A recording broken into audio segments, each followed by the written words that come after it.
folks, welcome back to the workshop. It's been a couple weeks since we last started this project that I'm showing you, which is basically restoring golf clubs in real time, showing you the problems you might come across, hopefully doing it correctly. But I've done a lot of these so far, so I feel pretty confident with what I'm sharing, which is essentially 4 years worth of tips and tricks that I've picked up along the way, restoring at this point probably, I don't know, a couple hundred clubs, which isn't a lot compared to some of the other guys in this hobby, but you know, I've kind of focused my efforts on restoring clubs that I think are good players for beginners, and that's based on my own experience of using clubs that were not quite suitable for play based on my standards. So you know, I'm sure a lot of guys have restored more clubs that they just want to look at and not necessarily play. But anyway, I'm going to see who else wants to join us here before I dive into it.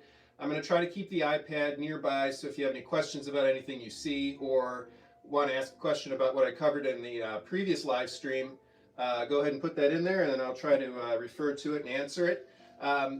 One big thing I'll mention before we get going is last live stream obviously got broke up into two sections, two parts, because the live stream dropped out. And fortunately, I caught it before I got too far into what I was doing. But there was about, I don't know, 5 minutes or so of footage that got dropped that I didn't realize got dropped. So once I did realize it, I was able to start a new live stream, and I posted the link for that on my community page on the Hickory Hacker YouTube channel. So if anything happens over the course of this live stream and it drops out again, go over to my community page in a couple minutes, and I'll go ahead and put a new link in there, and then we'll start the live stream up again. But hopefully it won't happen. I'm not quite sure why it does, because it starts out fine, and I've got a good Wi-Fi signal down here. But I think it may have something to do if somebody tries to call my phone, which is what I use to record. It can interrupt the live stream sometimes. So there's that. I was trying to think if there's one other thing I wanted to talk about. Oh, well, sort of. So one of the things that got dropped out from the coverage when the live stream dropped last time was a section that I was trying to cover on fitting a new shaft to a head. So I'm going to cover that first because I think you can see what I'm talking about, but there's no audio because the live stream was on its way out. So I'm going to cover that again, and it's appropriate for what I'm going to show you today anyway. So it doesn't hurt to kind of cover that base twice. But just as a recap, if you haven't watched the first two parts of the first live stream on this series of restoring golf clubs, hickory clubs, I recommend you do that before you watch this next session, because I'm going to refer to some things that I did in the first session without really explaining that. I'll also say too that if you are familiar with some of the steps that I'm doing today and you want to jump ahead to things that you don't know, once I get this video, or it'll go live, it's already live, it's a live stream, but once it's officially up on my channel with the thumbnail and the description info and all of that, if you go into the description info, I'll kind of break down the channel, or I'm not sorry, I'll break down the video into chapters essentially with little timestamps. So if you want to jump ahead to anything, you could just click on the timestamp and it'll go to that part in the video. And I did that for the first live stream session on this series, so you can jump around when you're working on your own clubs and not have to listen to me ramble on for 5 minutes before you get to what you're looking for. So make sure you use that functionality in this series. And yeah, I think I'm just going to dive into it. So one thing I like to mention, if you hear any music in the background, that's Scott Kirby, who is a fantastic interpreter of Scott Joplin's music. And not really interpreter, he does great, just straight up versions of Scott Joplin stuff. And I'll try to remember to put a link to his music in the description for this. But I'm going to set this off to the side. And let's get the camera zeroed in on our spot. All right, so if you recall, last session we closed that session by soaking the heads of our clubs in vinegar. And I did that off camera because there was, you know, it's pretty self-explanatory. But if you want to see what they look like before the vinegar soak, obviously refer to that video. One thing I'll say is there's a lot of different methods for how to remove rust, and I covered some of those in the last in that last session. You know, I've tried a bunch of different things, and vinegar is my favorite because I think it's the perfect balance of maintaining age while taking away the unsightly surface rust. So you see this club here, it's got some patina left. It didn't take the color out over here. It's a little yellow up here. It's a little yellow on the sole. And I like that. I mean, I want it to look like it's still an old club. Oh, looks like we got a question here. Just getting into hickory golf, and we'll be doing some regripping and whipping soon. That's awesome. That's going to be in the final session of this series, is basically all the finishing touches. So putting new grip on. Actually, there's going to be a part to that before where I extend a shaft using a splice extension. That's going to be on this shaft, I believe. So yeah, that's awesome though. Great to hear that. And I'm going to cover those detail things in the last series, or last episode of the series. But yeah, as I was saying, I think vinegar is the best of both worlds because it cleans off the surface rust, but it also maintains the patina that's just underneath the surface rust. And the evapor rust stuff that some people like to use, I find pulls out color from the inside of the head that just kind of makes it look splotchy and dark in spots and not authentic. It looks like it's been worked on. So I don't really like the evapor rust anymore. I haven't used it in a long time. But you know, you should experiment with your own methods to see what works best for you and what accomplishes the look that you're going for. This is usually, this head here is what they look like when I find them in the wild. Just you see surface rust here, and honestly, just this head probably only needs about 30 minutes of a soak, and then a little scrub with either a brass brush or 000 steel wool, and it'll look like this. So anyway, what we're going to do now is get ready to put the heads, or reset the heads, what I call resetting the heads with epoxy. Prior to doing that though, I want to cover something that I tried to cover when the live stream dropped out last time. And that's what you do if you have to change a shaft. So fortunately, the original shafts with these heads are all still in great shape. They're going to be, you know, perfectly fine for play. So they all fit. You can see that they all fit the head, obviously, just right. And when we put this head back on and reset it with epoxy, we're going to make sure we're lining up the pinhole there so we don't have to drill a new pinhole or anything like that. This head's going to be good to go. All four of these, by the way, are going to be good to go. But sometimes, and you know, more times than not actually, if you come across an interesting head that just doesn't have a good shaft anymore, or the shaft is broken beyond repair, you have to find a different one. So if you scan up here, that's my wall of shafts. And I've got them organized by length. And remember that length is measured from the butt end to this part, the tip of the shoulder, right above the cone. That's what, when I'm saying that a club is this, or a shaft is this long, that's what I'm measuring right there. Whoops, that's what I'm measuring. So 33 inches from the shoulder here to the butt end. So these are all organized by that length.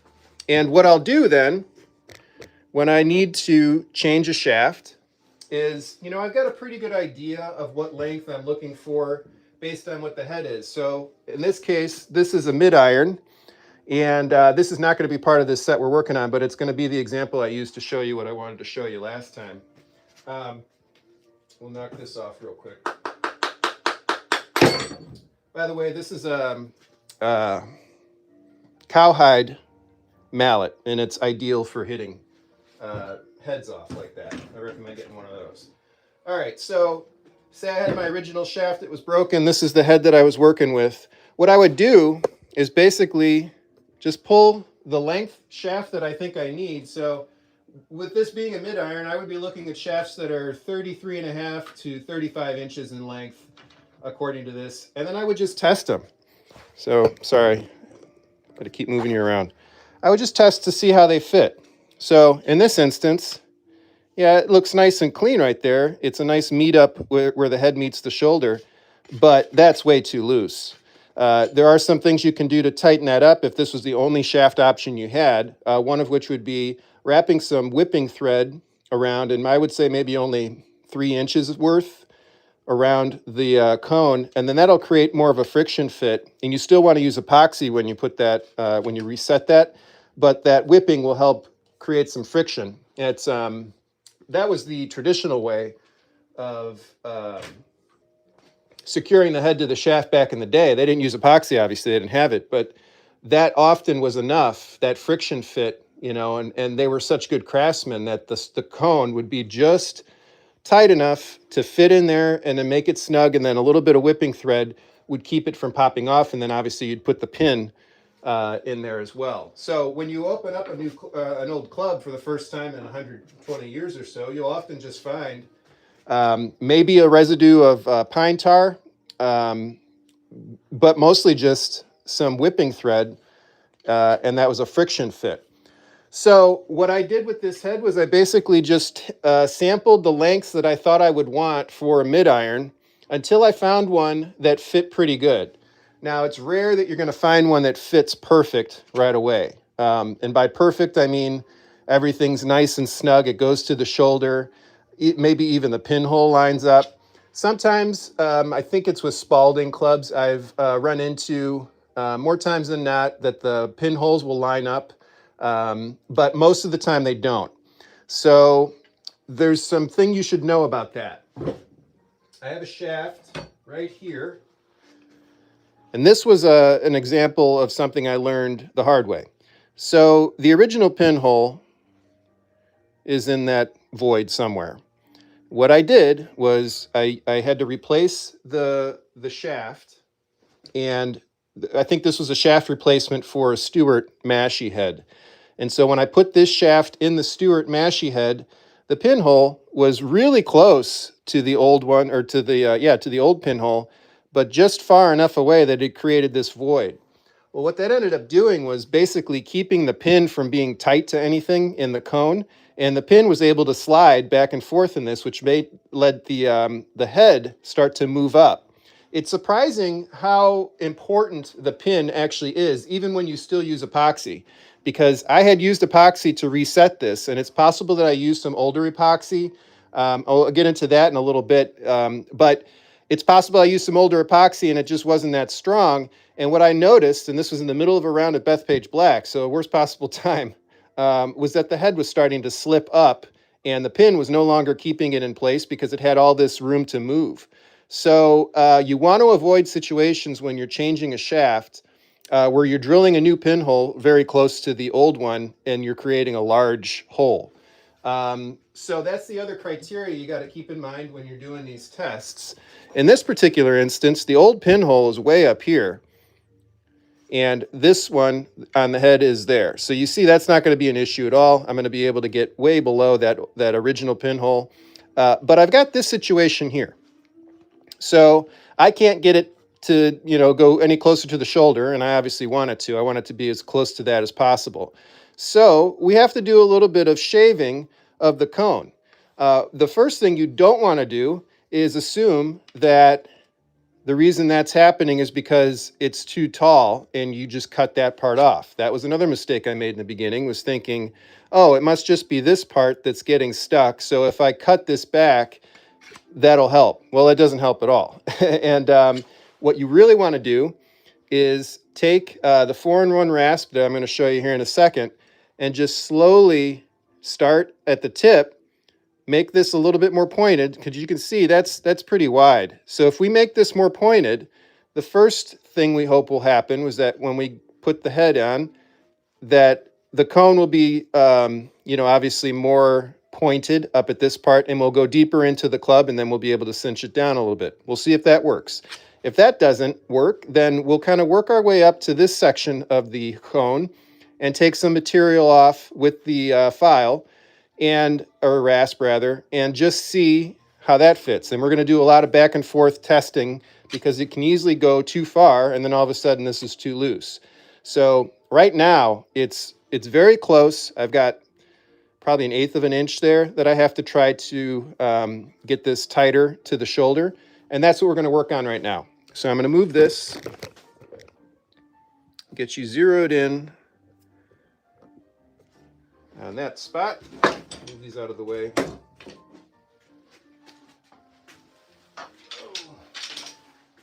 Okay. So I mentioned I use a 4-in-1 rasp. It's this guy here. And usually I'm just using this part. Occasionally I'll use this part. I'll actually show you why I use this part when we get to the epoxy stage. Let me make sure you're positioned well right there.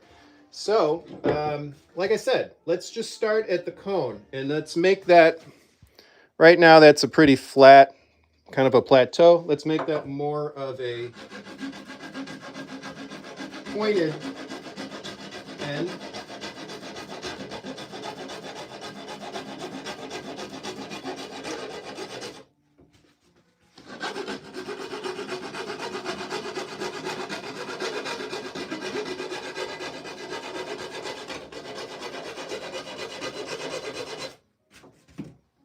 So it would take me quite a while to get that really pointed, but we're just going to see if that did anything, because I suspect that it did not.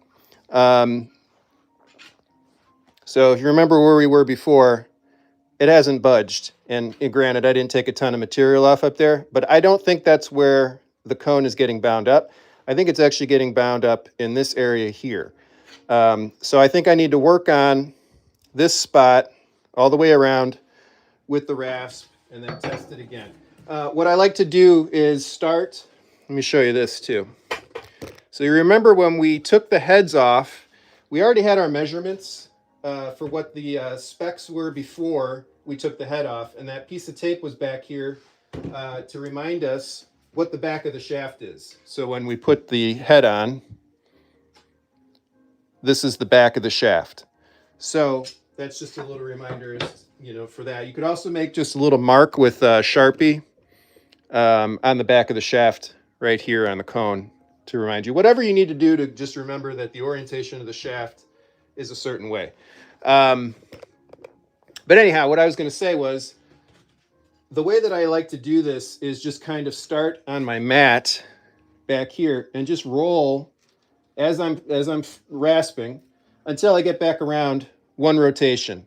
And then I'll test and see how that fits. And, there's no rhyme or reason to that other than it's just a repeatable process that I can use to make sure I'm not taking off too much material on one side or another. And I try to keep it moving the whole time I'm doing that so that I'm not staying in one spot too long. So that explains that. All right, so like I said, I want to try to see if removing some material in this area will help.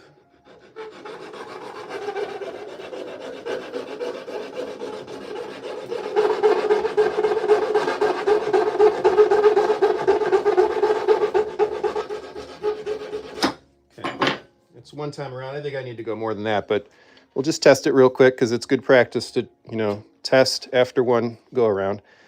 I think that may have moved it just a tiny bit, but obviously we got a ways to go yet. So I'm going to put some gloves on here too.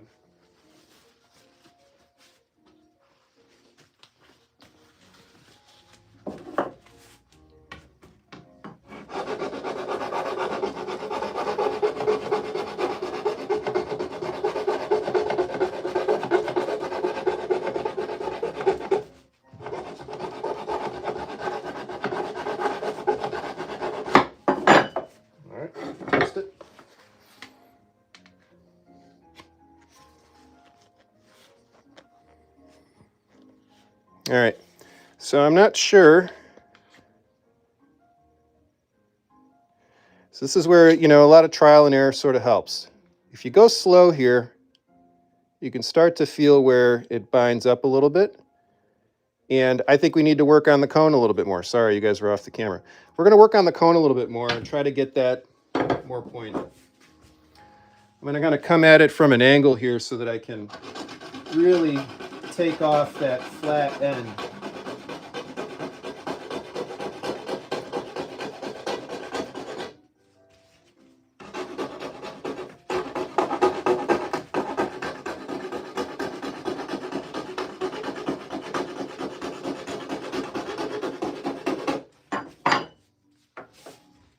I'm going to go one more, maybe two more rotations all the way around.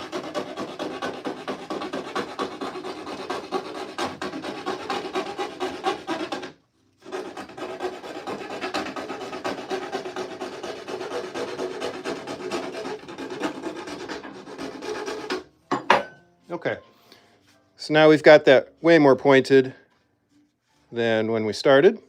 Let's see how that does.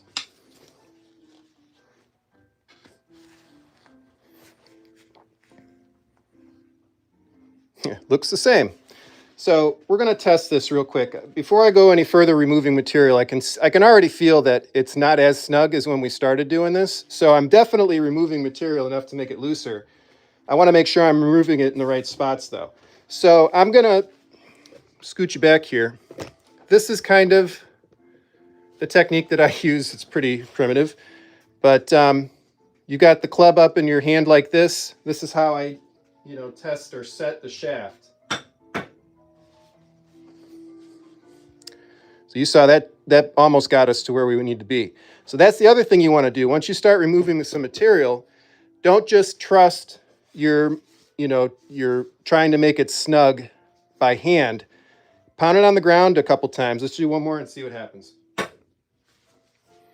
Okay, so we didn't get any further with that last tap, but you can see we don't have that much more to go before we're close or, real snug to the shoulder here. So let's just do another pass on that middle section and then see if that tapping gets us close to the shoulder. And this will be on here pretty tight right now. I mean, I can't take that off by hand. But that's good. That's what we want.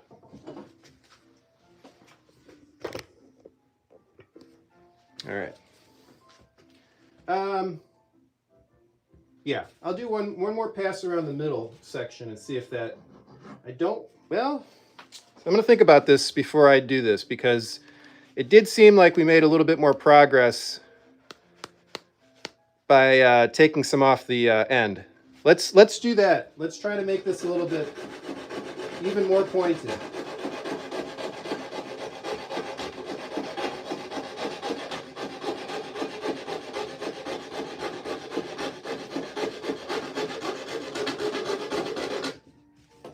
Do one more go around here.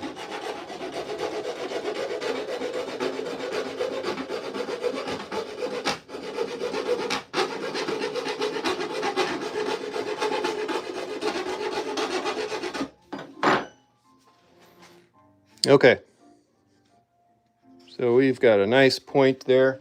Let's try that and see if that gets us to where we want to be. So again, putting it on by hand only gets us to that point. We'll try tapping it. I'll just do that off camera real quick.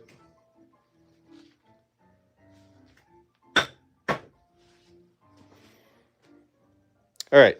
So I don't think we got any further. We may have gotten just a little bit, but I don't think removing any more at the tip is going to do it. So we got to go back to this section right here and see if I'm going to do this like maybe one pass around all the way and see if that does the trick.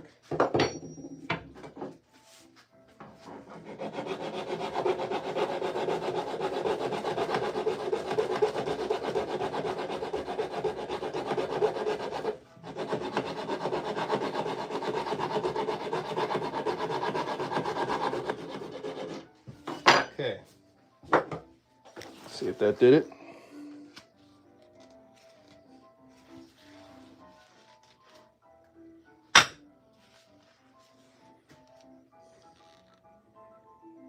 Believe it or not, we're a little closer. I think this time we're going to try taking off just a little bit at the very end here and see if that's maybe what's binding it up.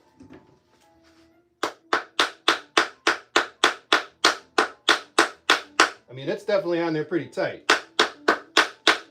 Okay, I'll show you something else. Now that I've got it on there pretty snug. When that happens, or when I'm trying to remove a head that just won't come off, I get this bad boy. Nice big wood mallet.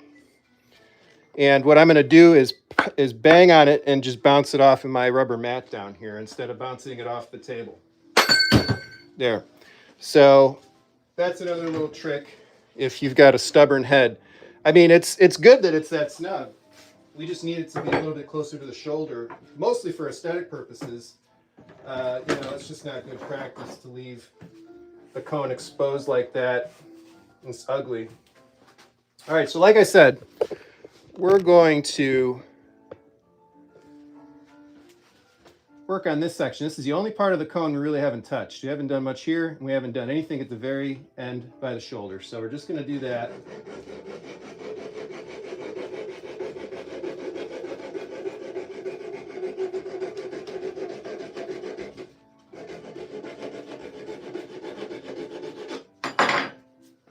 Let's see if that was enough. And this is all it is, you know, it's just a lot of, you know, trial and error. Not error, hopefully, but just a lot of back and forth until you get it just right. Take your time.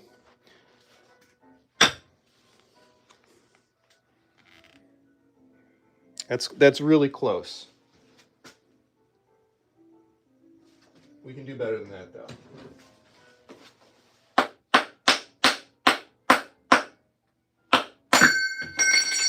That is on there good.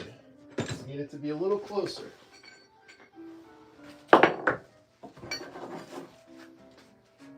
You do start to get into a spot, maybe it's a perfectionist type vein, but it's easy to go too far.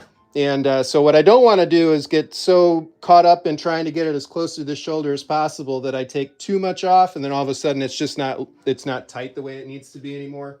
I think we're still a ways from that spot, but I just want to warn you of that. And I'll show you, you know, something you can do if it does happen.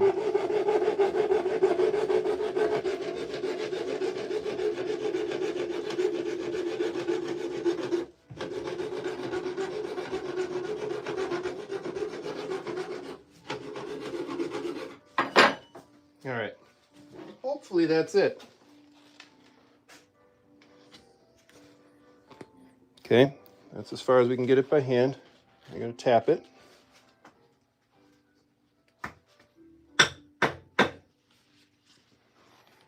Man, that is stubborn. It just does not want to get up to that one spot. You can see we've made progress. It's just not as much as I want. I want it to get right up to that shoulder. Now that didn't take too much to take off, so I got to be careful here because I think I might be taking too much material off in this area here, because that wasn't as easy. It was easier to knock it off with the mallet. So I'm going to try to go back over here and see if this is the culprit. Yeah, it might be that it's just getting bound in this section here. I've made the end pointed, but this part is not. So I'm going to try to make that a little more gradual. See if that does it.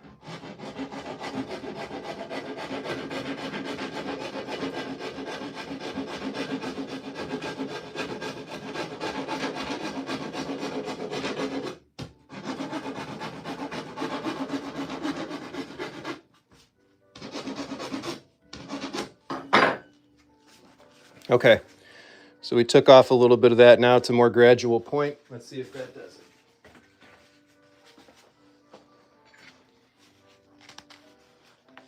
it.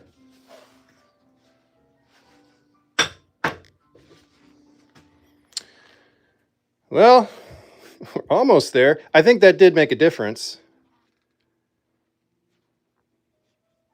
I want to be careful not to take much more. I mean, now I said that I want to basically snug up to that shoulder. I'm very close to it.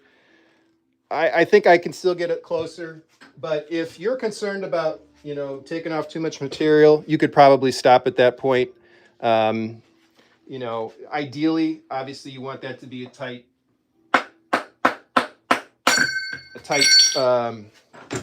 for appearance sake, you want that to be tight, but we want to be careful not to go too far. So, yeah, this is where it gets tricky. I'm glad this is happening because this is, you know, this is what you may run into. It seems like a pretty straightforward process, but there's some feel involved in it, and definitely with experience you start to figure out where you don't want to take material off. And you notice that we have not cut any length off of this cone, and we've allowed it to kind of fit that hosel more custom fit because of that. Just cutting off the tip is not going to do you any good. So basically just reiterating that because that was my biggest problem when I first started messing around with this process. Just looking at this to try to figure out where I want to try to attack one more time. You know, I can see when I'm looking at it from an angle that there is more material up here. I might have to get a different tool. I want to get in tight. Let's try this.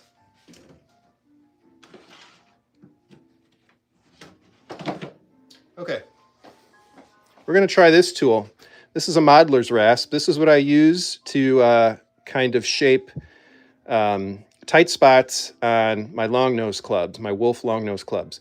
But what I like about it for this application is that this part here will be able to remove just a small width of material without affecting this other part, because this is obviously way wider at this point than I think we need. I think we need something that's just going to take material off right up next to the shoulder here. So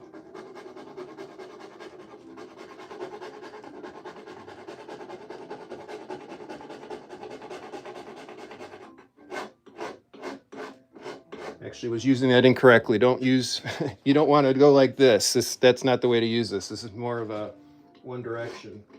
I got used to using the file in my hand. But I can see now that I'm removing some of that, some of the old color that would have been on the cone from when it was first set. So I know I'm exposing new material here.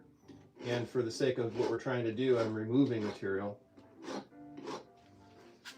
That's the appropriate way to use that tool. One second.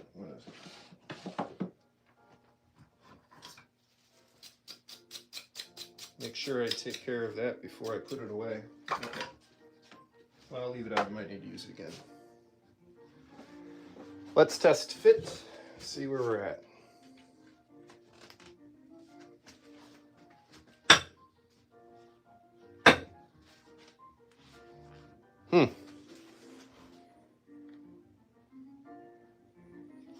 I'm on a mission now. I got to keep working on this until I get it where it needs to be. I've seen some people mask this gap with whipping thread, and yeah, you can do that. It's not going to affect the what do I want to say? The club's not going to fly off because of that gap. This is, at this point, we're at an aesthetic area of this process. Like all of this area is going to have epoxy on it, and then we're going to drill a new hole for the pin. So really all you're doing is trying to make that look nice and clean.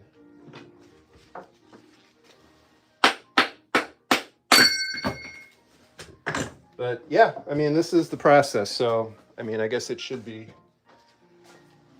not as quick as one would want. All right, so we're going to use the modeler's rasp again here. I'm not sure we did a whole lot when we tried to remove material right against the shoulder. So I'm just kind of scanning to see if there are any high spots that I missed. I'm going to try doing this area here.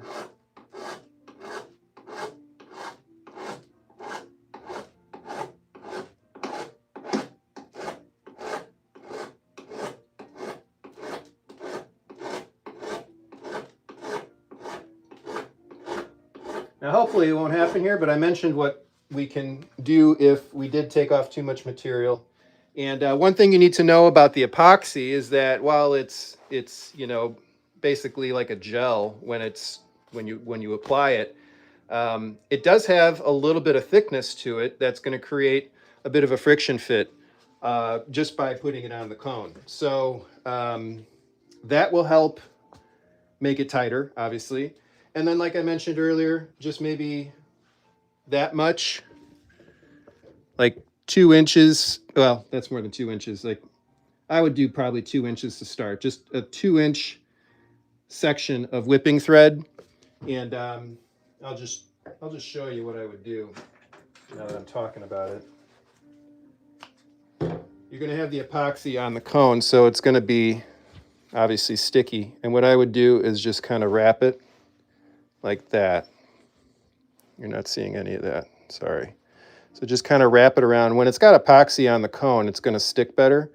And then just kind of leave that part hanging out. And then when you put the head on, it'll be a friction fit, and you may have some of the thread.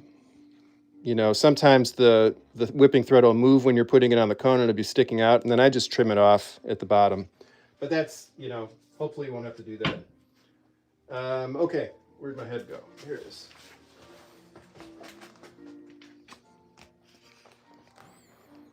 Yeah, this one's kind of baffling.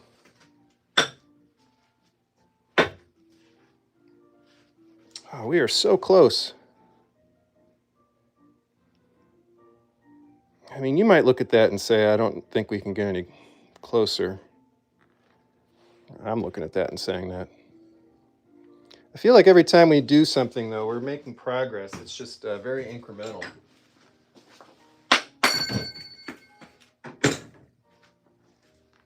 Sometimes, I'll mention this too. Sometimes you can actually see on the cone, and it's not so much the case with this one, but sometimes you'll actually see where the friction is happening. You'll see where the hosel is kind of pinching the cone, and that'll give you an indication of where you got extra material. I'm not seeing that so much in this case. So let's just stick with the very focused material removal with the modeler's rasp. I know I'm kind of making wide swipes here, but I'm going to see if this section is what's giving us a hard time. There's some old wood here that hasn't been touched yet in our process, it looks like, so maybe that's what's hanging it up.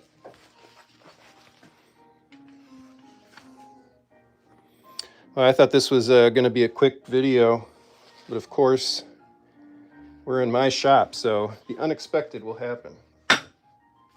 All right. That's pretty close. I was able to get it closer by doing what I just did, so I think we'll just, for the sake of you having watched this long, we'll do this one more time.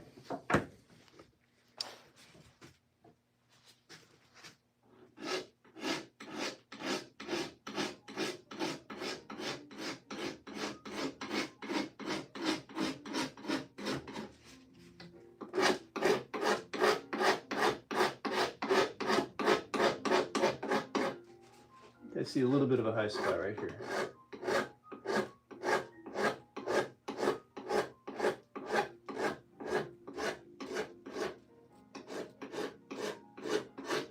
All right.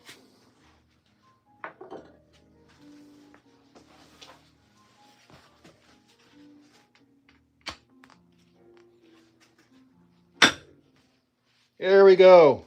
That was it. We're there. I'm not going to go any further than that. So you can tell that's a replaced shaft because it's not as neat as it would have looked when it left the factory, but that's a pretty good repair job. I'm satisfied with that.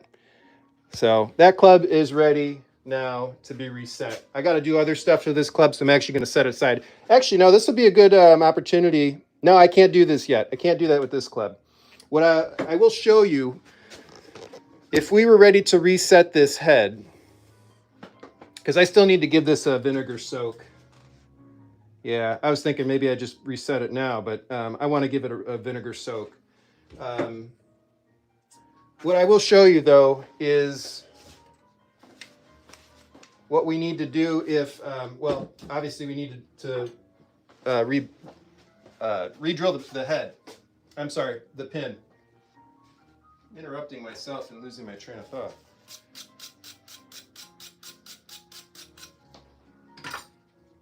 I'm going to show you that real quick. And I'm not actually, well, I wish I had a club that I could show you how to do it. I'm just thinking here if there's a club that I can do this with.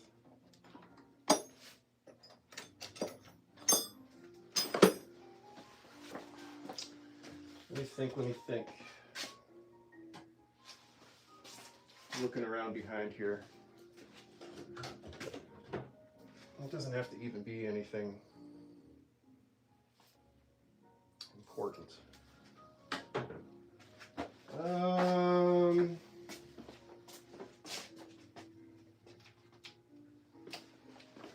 Well, I suppose I could do it with this and just make sure that I line it up. Here's I'm thinking out loud right now and not speaking.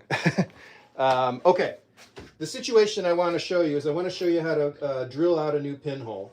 The reason why I'm hesitant to do that with this particular head right now is because I haven't vinegar soaked this and gotten the rust off, so it's not ready to be reset. What that means to me is basically, you know, I've got my fit exactly where I want it. If I drill this pinhole right now through the cone, I got to make sure that everything's going to fit the same way when I put this on after the vinegar soak. It should. There's no reason why this is going to be different when I try to reset it or try to put it back on, but sometimes you never know. I think for the sake of what I'm trying to show you guys, I want to do this process. I want to actually do this. So this is not how I would do it normally.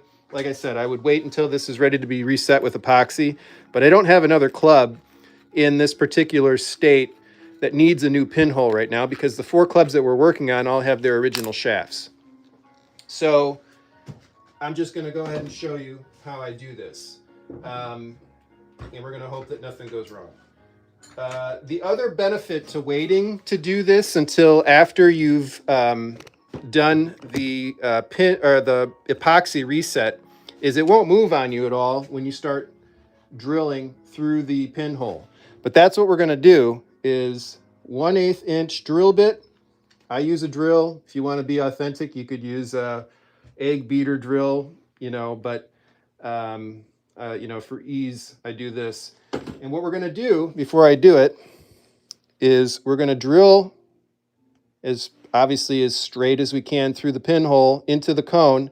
And we're not necessarily going to try to go all the way through on one push. I often try to go halfway through and then turn it around and then go the other pinhole and then have them meet up.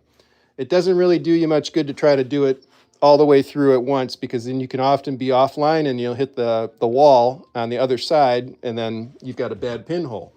So I'm going to do exactly what I just said. Go halfway through and then stop and turn it around. Are you on camera? Okay.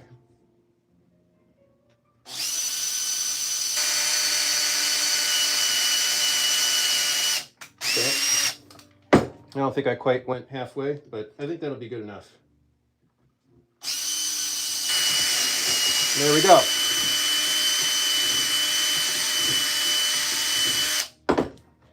Great. Now, fortunately, that worked. The head didn't budge at all because it's still pretty tight. But you can see we have a brand new pinhole there.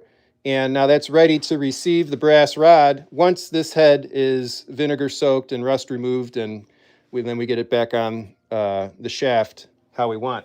I'll also say you should have already done this before you took the head off, but the importance of this sticker that I put on the back, let me zoom out a bit.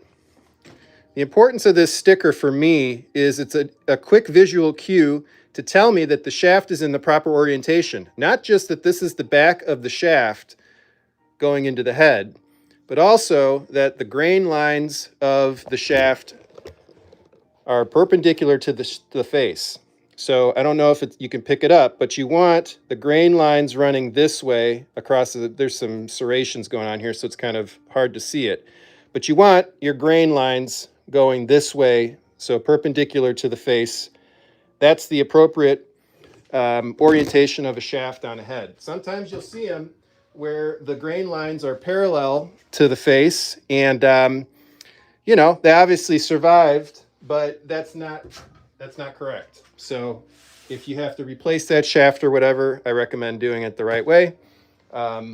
There's some mechanics involved in the strength of the shaft with the grain line going one way versus the other, that when it's perpendicular to the face, you've got the strongest, you have the shaft oriented on the head in the strongest way to, you know, flex and absorb the impact on the head. So there's that.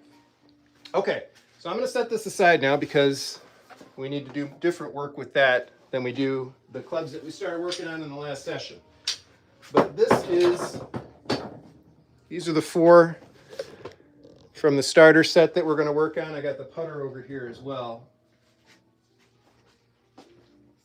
Here's the putter.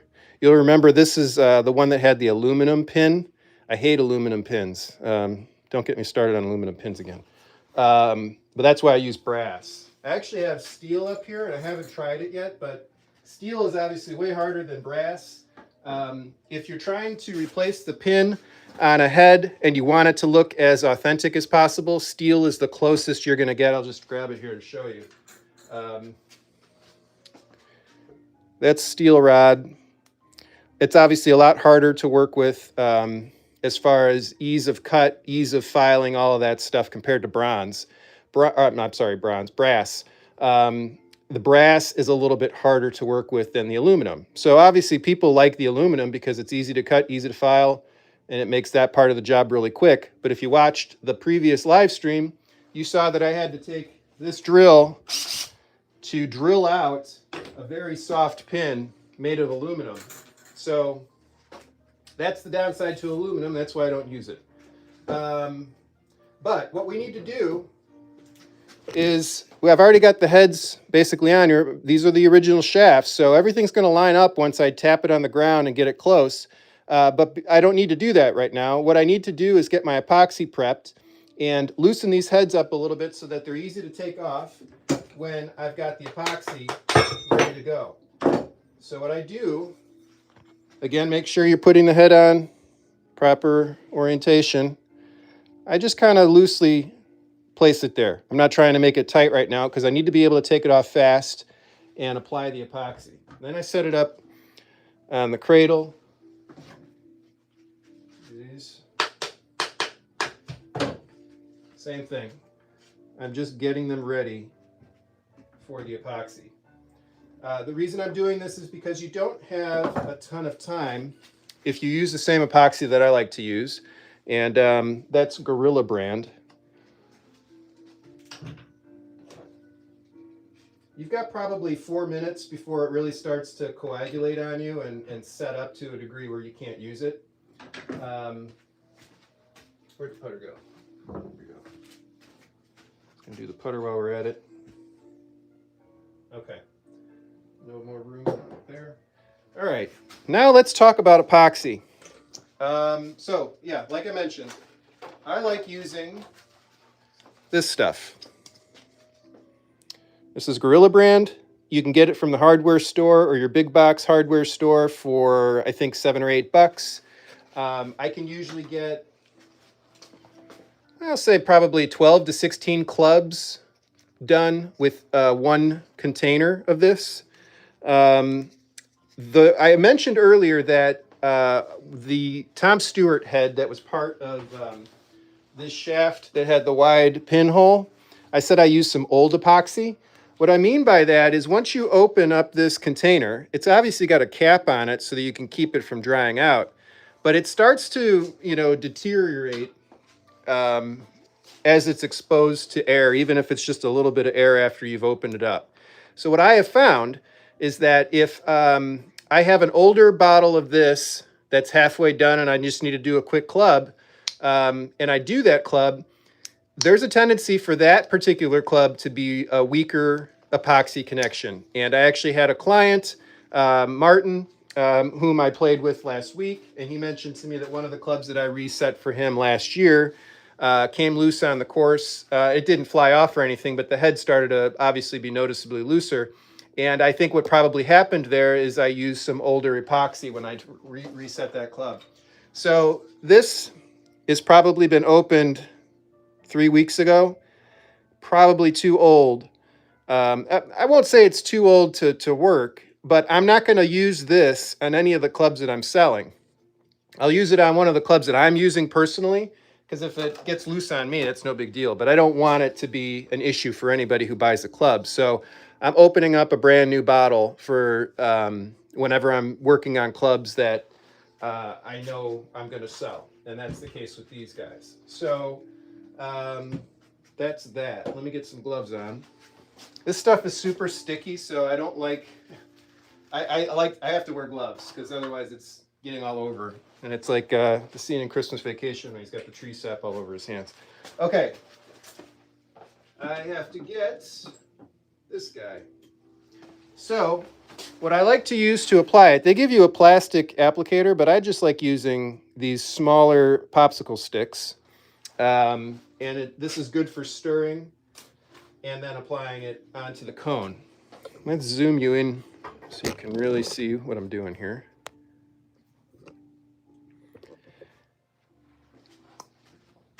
Well, that might be a little too close because you got to see what I'm working on a club. Okay, so this is the container that the packaging, comes in. This is the little tray that you use, so that's convenient. Put the gloves on now. So I mentioned that you got to kind of work fast here because you want to get these heads on and tapped, and then make sure that the pinholes are lined up properly. All of that, 4 clubs, actually 5 clubs within 5 minutes. The part of the trick here is making sure that you've actually put enough epoxy in the tray to accommodate that number of clubs. But worst case scenario is you just let it dry, or you kind of dig it out with a paper towel and then just do a new fresh batch. Kind of have to be a doctor here a little bit. Grab a paper towel. Before you start pouring this into the tray, it's a 2-in-1 product, so I like to make sure that both ends are primed. And there's always one side that's not cooperating. So I'm slowly plunging up here. Man, this side's...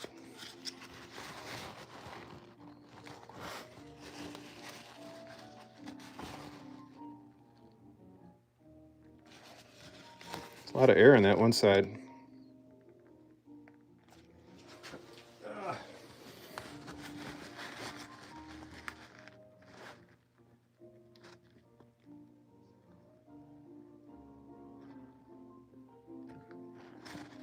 There, I think we're making progress. Come on. Oh, I'm just getting everything going wrong today, which is fine. I mean, you understand what I'm trying to do here, right? There we go. It's finally coming up. So once I'm equal on both sides, then I can start to put this in the tray. Now, I'm guessing as to how much I'm going to actually need. So I'll probably just put, I got 5 clubs. I'll probably just put half the tray to start and see what happens. You want to stir it up. And once you start to smell, and it's pretty pungent, that's when you know it's kicking off and you can start to apply it to the cone. I've also noticed that the fresher it is, the more it smells, and the older it is, it doesn't smell as much. And I think, again, you're probably better off using fresh epoxy. But anyway, so working fast here, just putting it on the popsicle stick, and then I'm putting it on the entire cone. I get it on the very end. I make sure to get a little bit right up to the shoulder there so that I've got a strong connection right there. It's pretty easy to see where you haven't put any. I don't just slap a bunch of it on and leave it there. I kind of go around and then sort of skim excess off, because you don't need it to be completely gelled up. But then, oops, I'm going to try to eyeball it. I'm going to see that I'm, you know, that my pinhole's lined up there. And I'm going to tap it on the ground. You may need to tap, you know, several times to get it just right. That's where the toothpicks come in then. If you've done it right, you could put a toothpick all the way through and you know your pinhole's lined up. Now, sometimes you need to tap it more than you think because the epoxy is creating, you know, like I said, a bit of a friction fit, and it might prevent the head from getting all the way down to the shoulder. So that's happening just a little bit on this one. So I'm going to really tap it down harder, and you can see then it's squeezed out more epoxy. But that's pretty good. Then I'm going to set this one aside because I got to work fast. I got 4 more clubs to do here before the epoxy gets loses its mojo. So I may not talk as much here. I'm going to see how much I can get done before I run out of epoxy or it starts to dry up. You know, I suppose you could use a epoxy that's got a longer setup time, but I just find it works fine doing it this way. There we go. Another one. And I'm not going to keep the toothpicks in there. I'm just using that as a test to make sure that I'm lined up.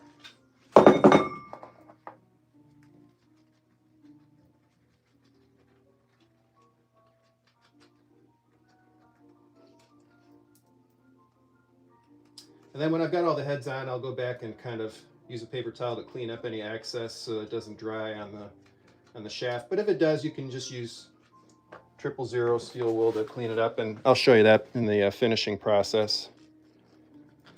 This one was a little trickier. It kind of had to twist it on. All right, so this one was going to be a problem. Might be a little bit off of the hole. There's always one. Yeah, this one, the epoxy was enough, even though I had a great fit before, the epoxy was enough to, I just want to show you that. If you look closely, you see that the pinhole's not completely lined up right now. And I really have to force that down, and I'm not sure it's going to work. So, this is a niblick, and, oh, there we go. Just enough to get through, so I'm all right. Yeah, I'll tell you about that in a second, what I would do if that didn't actually cooperate. Let me see if I can get these last 2 done, though, before the epoxy checks out.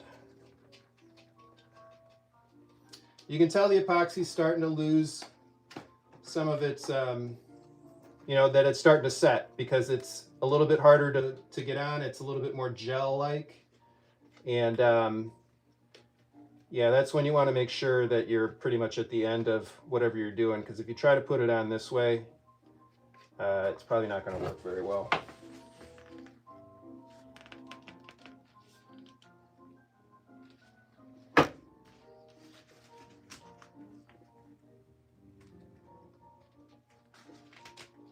Real close on that one.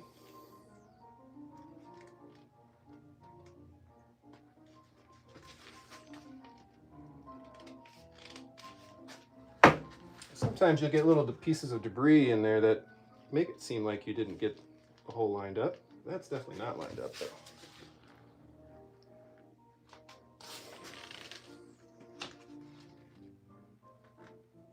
Oh, just broke it off.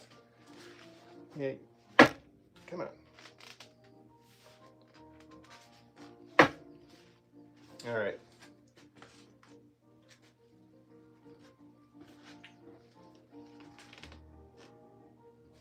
Sometimes you just get into a situation where the head's not cooperating and the epoxy's getting hard to work with, and you just have to set it aside and try again. That's sort of the case with this club right here. For whatever reason, Oh, there we go. I got it. Okay, we're good. All right, so what I was going to say earlier was that if you run into a situation where everything was lining up, and this is the one loaner, this putter's not going to make it with this batch of epoxy. I'll just have to wait till I do another batch. I want to make sure I put the cap on this real quick. If you run into a situation where after you put the epoxy on the cone, and then all of a sudden it just doesn't fit enough to get the pinholes lined up, that's where you start to run into the situation we were talking about earlier with that particular shaft that had a pinhole that was too large. In that particular case, I basically just drilled a brand new hole right next to an old hole. In this case, with these clubs, I was very close to where the actual hole was. So what I would probably do is still drill through the pinhole in that new location, knowing that it's going to make a larger hole, but it's not going to be that much bigger. We're just talking about maybe, I don't even know what the measurement would be, but you can actually, excuse me, I could get the toothpick into the pinhole. So, I mean, most of the toothpick was going through the pinhole. It just wasn't coming through all the way like it was on a clean pinhole. And I would probably, especially if it was a putter, I would probably just go ahead and drill a new hole in that spot. But if you can avoid that situation, obviously you want to. You know, ideally, everything lines up appropriately, unless it's like a shaft that we worked with. So let me just show you this. So you can see that's how quick the epoxy starts to set. So that's obviously unusable. I'm just going to throw that all away. I don't need that. So yeah, I'm going to clean this out, and I can reuse that for next time. Actually just thought of something I should do. I'm going to have I have some other clubs that I'll be working on in a day or so. So I can still use this, but if I still have this in a week and there's still some left, then I'm probably not going to use that on any clubs I'm going to sell. And I'm going to mark the extra bottle, like this one here is in my container. I'm going to mark this to make sure I remind myself that it's been sitting around a little while.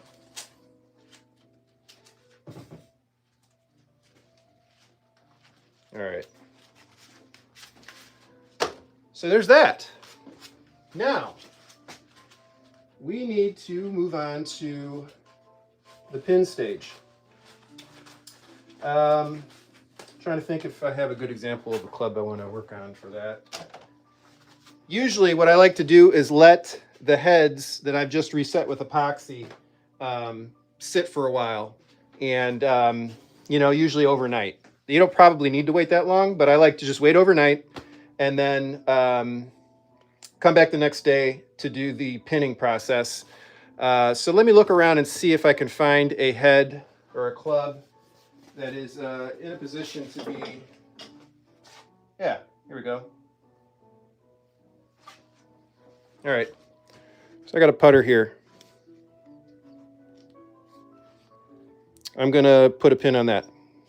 So this is pretty standard. Well, it's not that standard. It's a cool head. It's a Gibson Domini. But yeah, this is pretty much the situation. Say this was it's a putter. So I don't remember if I actually epoxied this or not, or if this is just a friction fit with whipping thread. But on a putter, as long as you can't waggle it like that, it's good. But I usually do use epoxy. This is for my own personal club selection, so I'm not worried about it failing a customer or something. But anyway, let's use this as our example to do the pin on. And I think at this point I need to move the camera so that you're positioned above me here. Whoops. Everything's falling apart. Okay, I'm gonna move you guys and hopefully not interrupt the stream.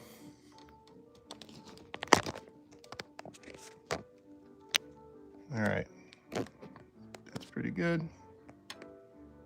Zoom in here. There. Okay. Hopefully you'll be able to see enough detail there. All right, well, I'll show you this first. So what I like to do is, even though I can see the pinhole here and it's lined up nicely with the cone, I still like to use the drill to just drill a clean hole in that spot.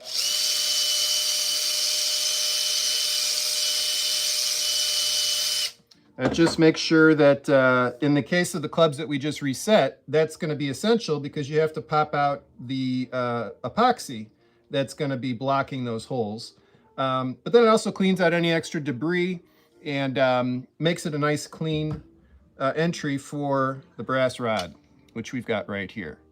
So the way that I do this, which is actually different than how I showed in the popular video series that I did on this channel, almost 4 years ago now. This is a totally different process than that. So I've got the brass rod here. You can buy this, I think, in 36-inch lengths or 24-inch lengths, something like that. It's usually, you can get it at the big box hardware stores. I get this one from Ace Hardware, and it's in smaller lengths there, but you can get it in larger, I think, like I said, 36-inch lengths at like Home Depot. You want to make sure it's 1/8 inch, and it's usually like, well, depending on the length you're buying, I think this length was probably $6. And then, yeah, I think this is the same length. I think I got this one, probably same spot. I wish I could remember. Sorry, I can't remember exactly what it was, but it's not expensive. You get a lot of clubs out of this rod, and it's worth doing it this way than buying the pins already pre-cut and pre-shaped. You don't need to buy those. I like Hickory Golf Workshop. They're great for starting out, buying grips and things, but there's certain things that you should just learn how to do on your own, and you're going to save yourself a lot of money doing it this way, and it's also a good skill to have. So you noticed I just started putting the rod into the pinhole. I didn't cut a piece off beforehand. I just start wiggling it into place. Now I've got too much, so I'm just going to tap until I get just a little bit beyond. You can see that, just a little bit sticking out right there. Then I take this tool. This is just basically Husky brand. Where does this come from? Is this Lowe's? Forget where. It's either Lowe's or Home Depot. But yeah, little wire, or basically, what is this called? It's a cutter, wire cutter. But it's for, higher, thicker gauge materials. So I try to measure that up about the same as I've got on this side, and I just crimp it. I don't actually cut it on the spot. Actually, I just do this too. So I got it crimped where I want to cut it. I pull it back out. Now I've got the length ideally fit to this particular hosel. When you buy these already pre-cut, they're all going to be, I think, 1 inch. Let's see. Yeah, they're often like 1 inch or 3/4 of an inch at length, and that's way longer than you need. This is, on my bench, just a little bit more than 1/2 inch. So you get a lot more bang for your buck when you cut your own. And I see that little crimp there. Then I got this guy to actually cut it off, and I put it up against that so that it doesn't fly all over. And there you go. You got your pin. Put it back and tap it into place. It's hanging out just a little bit on both ends. You can see that. Let's see if we can zoom in a little bit more here.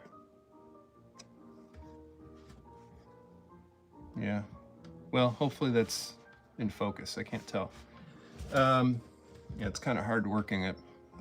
But you see how I've got it sticking out there a little bit. Now what I do is, if you've got an anvil, that's the ideal tool. Is this even on? No. So I gotta move this over here. Sorry, I'm watching myself on the camera to make sure that everything I'm doing is actually on the camera. So I've got an anvil, sort of. This is a railroad. I guess it's a railroad. It's not, yeah, is it a railroad tie? Yeah. Take my hammer here, and I'm going to carefully pound. See, a real anvil would be better because it's going to be a flat surface. This has some grooves built, you know, in it. I've been using this now for 4 years, so it's not the ideal thing to use here. But what you're trying to do is flatten it out on both sides and then mushroom it with the ball peen part of the hammer. So in this particular instance, I tapped it a little bit too far, so I'm going to give it a little bit more so I got something to work with. And instead of trying to pound it, I'm just be going back and forth if I did it that way. I'm just going to start mushrooming it with the ball peen right now.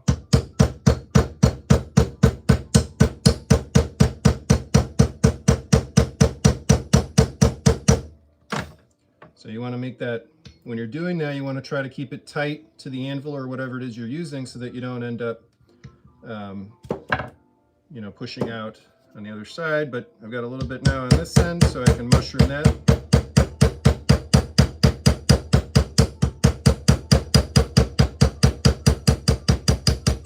I'm going a little bit quicker than you probably want to go, just so I can show you how to do this. But the slower you go and the more patient you are with the process, you can get a nice mushroom on this, and you can fill out the pinhole very nicely without actually marring the other side. Because if you do it too fast, you know, you can slip a little bit, and then you start to dent the either side of the pinhole, which you obviously don't want to do. Take your time. This is the other reason why brass is nice, because it mushrooms out quickly.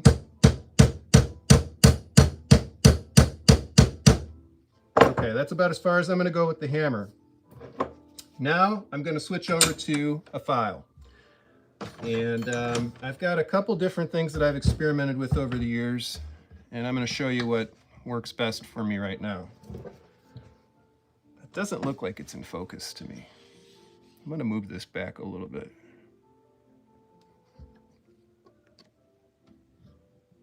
All right, hopefully that's in focus. All right, so let's show you. Brad says it's in focus. Thanks, Brad. Okay, I'm going to bring a couple of these over to show you here. A couple things you could try. Okay. So first we'll start with what I use now. This was a very inexpensive, I think I got this at Lowe's or Home Depot. I forget who does Husky brand, but it was basically like a 5-in-1 mini file set. And this has worked fine for me. You can see how much I've used this over the years. You can do this, or this is actually has an automotive application. This is for spark plugs. And I think I got this on Amazon. But it's basically the same thing, almost the same width. This one has a little bit more tapered point so that you can be a little bit more delicate. I didn't really like this as much as this. I think this is actually a little bit more aggressive than this one is. And I've got different shapes and sizes for this, but they're all about the same kind of file. This one was just a little bit too aggressive, and because it's that wide and doesn't have a tapered spot, I was marring the sides more than I wanted. So, you know, if some people are very particular about this and are very good at taking their time and only filing the brass. Unfortunately, I'm not one of those people. I try to do the best I can, but I remind myself that you know, these clubs are being repurposed or refurbished for play. And so while I try my best to make them as aesthetically perfect as possible, a little bit of marring on either side of the pin can be buffed out a little bit with some sandpaper, which I'll show you in a second, but I don't worry about it too much. The other thing is that once you start playing this in any moisture, it's going to start picking up the patina again, and any marring that you may have done, you can kind of even out a little bit with a file. I've done that as well. We'll see what happens with this one, because this head's been sitting out after its rust removal process for probably a year. So, it's already got like a buildup of surface rust on it. So when I use the sandpaper to kind of smooth out the area here after I'm done filing, it's going to make it look different anyway. But, you know, it's a preference thing at the end of the day. I know that most people like to see the clubs looking as nice as they can. So I try to take my time with this as much as possible. But if you've done, you know, your hammering and your mushrooming appropriately, you shouldn't have too much of this pin proud of the hosel to have to file. And you just kind of work your way around.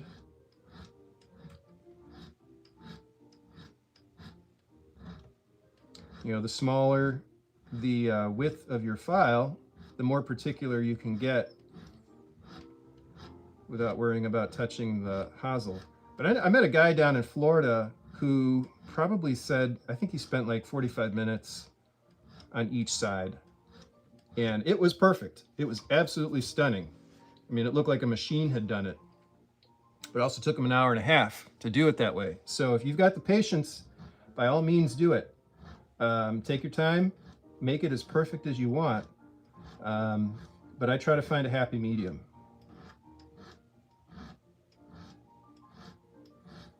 And, you know, I just go through and eventually I'll start using my finger without the glove to see if there are any spots. The biggest thing that I've found for players primarily when it comes to pins and new pins is that they're not so much concerned about seeing, you know, a perfect pin here. They don't want to reach into their bag and grab their club and then cut themselves on a sharp edge of the pin. So I have taken that to heart. And I make sure that my pins are completely smooth to the touch and as flush to the hosel as possible, even if that means then that I got to get a little closer than I would like to the rest of the hosel. But I don't want anybody to cut themselves on a pin. And you can start to feel on this side that that's very close. So I could stop right there. I'm going to go just a little bit more, because when you use the 220 grit sandpaper to just kind of smooth out this spot, you'll take it down even a little bit more.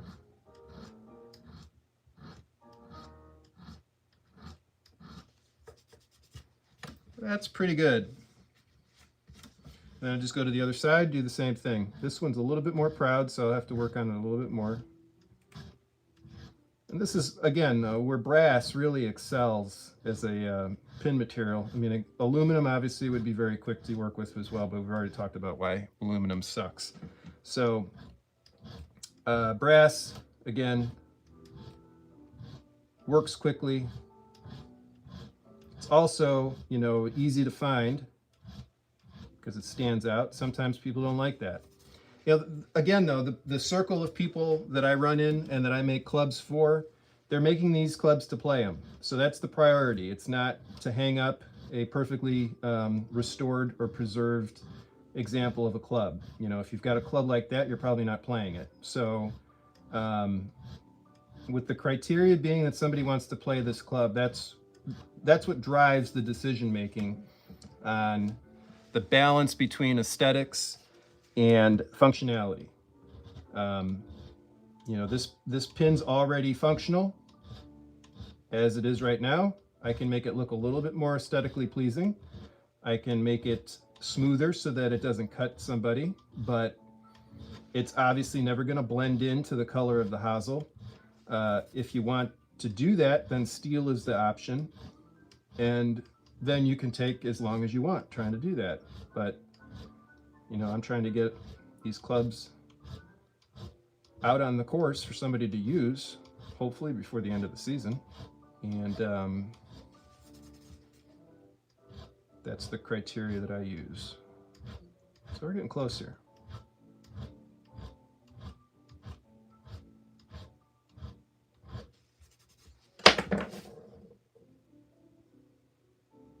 By the way, if you notice in these videos that my thumbnail is long, this nail's longer and this nail's longer, and it's because I play guitar. And just want to dispel any rumors before they start as to why I've got a long thumbnail.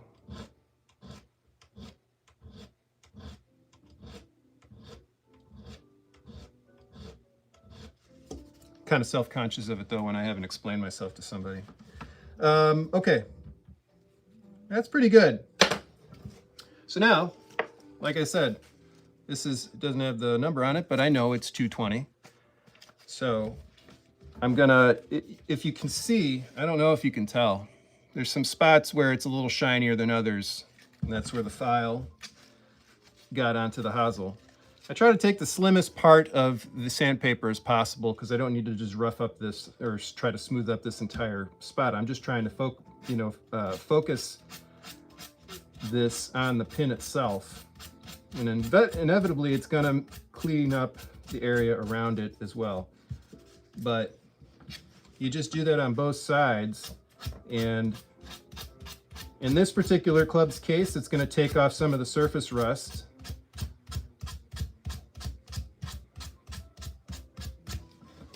But we've got two perfectly smooth sides, albeit a little shinier than the rest. But like I said, you start playing this in any moisture, this part's going to start to pick up the patina that's on the rest of this.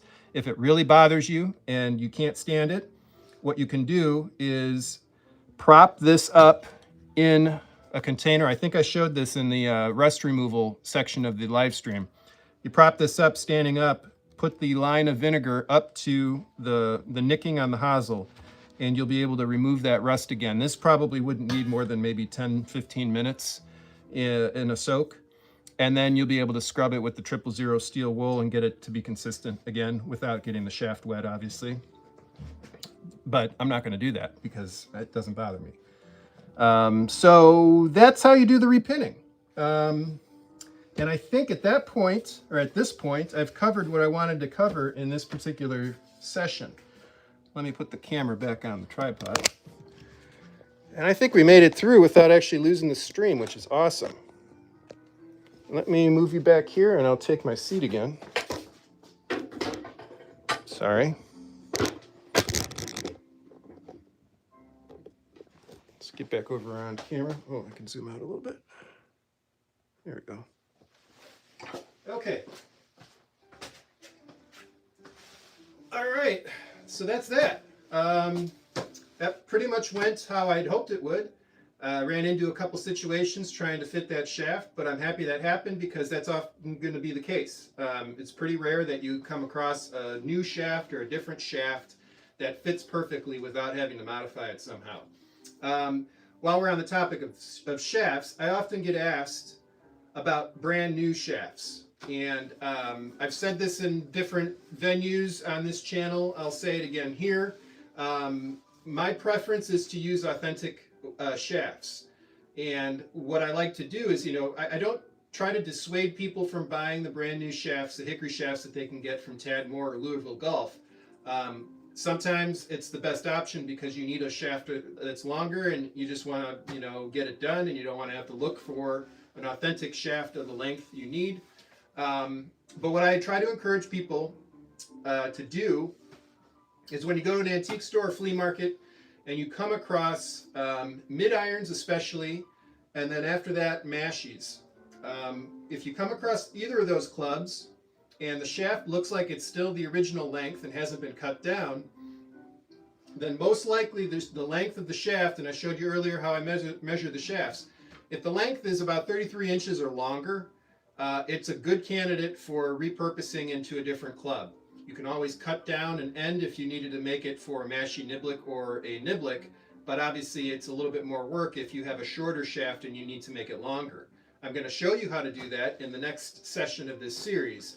But yeah, if you find a mashie or a mid-iron and the shaft looks like it's in good shape, it doesn't matter what the head is. You could buy that club for the shaft, not for the head. And oftentimes, you'll find shafts in that situation for really cheap because the guy that's selling the club is looking at the head of the club, if he knows anything about the club, and he may look at it and be like, that's a rusted, old Wilson head. You can't do anything with that, but the shaft is still good. You might get that for like $8-10, something like that, or maybe even cheaper. Compare that to what you would be paying if you bought a brand new, new growth hickory shaft from Louisville or Tadmore, and you start to see how sourcing a wall like I have behind me of shafts is a pretty good use of your money for hickory golf repair, because I think the shafts at Louisville, at Louisville and Tadmore, are at least $20 a piece plus shipping. And then, you know, I'll say this too, even though I know there's probably a debate about it, maybe not so much, but new growth hickory versus old growth hickory, in my opinion, and I think the opinion of woodworkers and people who understand wood a little bit better, and definitely better than I do, would say that the old growth hickory, if it's still in good condition, is going to be a stronger shaft than the new growth hickory. There's nothing wrong with new growth hickory. It's simply the age, you know, the fact that the authentic hickory club has been around probably, I mean, in its state as a golf club, it could be as old as 125 years or older. The shaft on that club was probably 100 years old when it was put on the head to start. So you're looking at a club that was around when the nation was born, and it's still a functional golf club. That's what's amazing about it. If it's been taken care of in any way, and even if it's a little, you know, looks a little worse for wear, there's certain things you can do to try to replenish the, you know, what's the word I'm looking for? Just bring the wood back to life. I mean, all of the shafts that you see in this shop are authentic. All of the shafts that I build my beginner sets with are authentic. The shafts that I use, obviously, authentic. I've broken 3 shafts while playing. So the idea that these shafts, as you know, potentially 200-year-old pieces of wood, are not durable or that they will break is obviously false. They've held up this long. They will continue to hold up this, you know, for whoever knows how long, as long as you continue to take care of it. Obviously, the new growth hickory is going to be fine too. I've got some new growth hickory over in the stash of shafts over there. I'm going to be using for my long nose clubs. But when I can, I try to use authentic shafts. I think it's cheaper. I know it's cheaper. And I think it's just a good way to repurpose a club that would otherwise not be used at all because everybody's looking at the head and how bad a condition it is. So I definitely encourage you, whenever you're looking for clubs, to not only look for heads to buy, you know, clubs that are in fully complete shape that you want to play, but also look for the shafts. And look at clubs that are going to be probably pretty cheap. And as long as they're mid-irons or mashies, not cut down, you'll probably find a good length to work with for any kind of shaft replacement you would do like we did today. All right, I think I'm going to wrap it up at this point. I've got one more session in this series that I want to show you. And in that session, we're going to, what are we going to do? We're going to do gripping. We're going to do whipping. Oh, big thing is, before all that, we're going to, I don't have it around here, but we're going to extend the shaft of the mashie that's in this 4-club set we've been working with. We're going to extend it 1/2 inch so that it is the appropriate length for the loft, and that'll also bump the swing weight up 3 points, which will get me right at D0 if all goes well. So we'll show you how I do that in the next session. But then, for all intents and purposes, after this session, we'll have 4 clubs finished, a 4-club set that will be on my website, hickoryhacker.com. If you've never been there and you're interested in getting into hickory golf, I have some beginner sets already up on the website that are available right now. I also have grips that I've cut. So if you want to start buying your own grips pre-cut before you take the dive into buying a slab or a side of leather from Tandy Leather or wherever you find leather, I have those for sale on the site. I've got some individual clubs for sale on the site. That's hickoryhacker.com. And if you're a hacker backer, which means that you're a paid member of my channel, either through Patreon or YouTube, you get 10% off your purchase. So that's a little incentive to become a hacker backer. And that's a perpetual discount for hacker backers whenever they find something they want to buy. So with that, I think I'm done. Thanks for tuning in, folks. I appreciate it. I think I looked at the counter and I had like 10 people at one point, which is awesome. I really appreciate you tuning in and watching. I hope I explained this stuff in a way that makes sense to you. But of course, if not, feel free to send me a question either in the comments for this live stream after it's not live anymore, or you can email me at thehickoryhacker@gmail.com. Thanks a lot, folks. We'll see you probably in a couple weeks. I'll do this last session in a couple weeks. I'm going to do something for the hacker backers with my long nose clubs on live stream next week. So that's another incentive to become a hacker backer as well. All right, see you next time, folks. Thanks.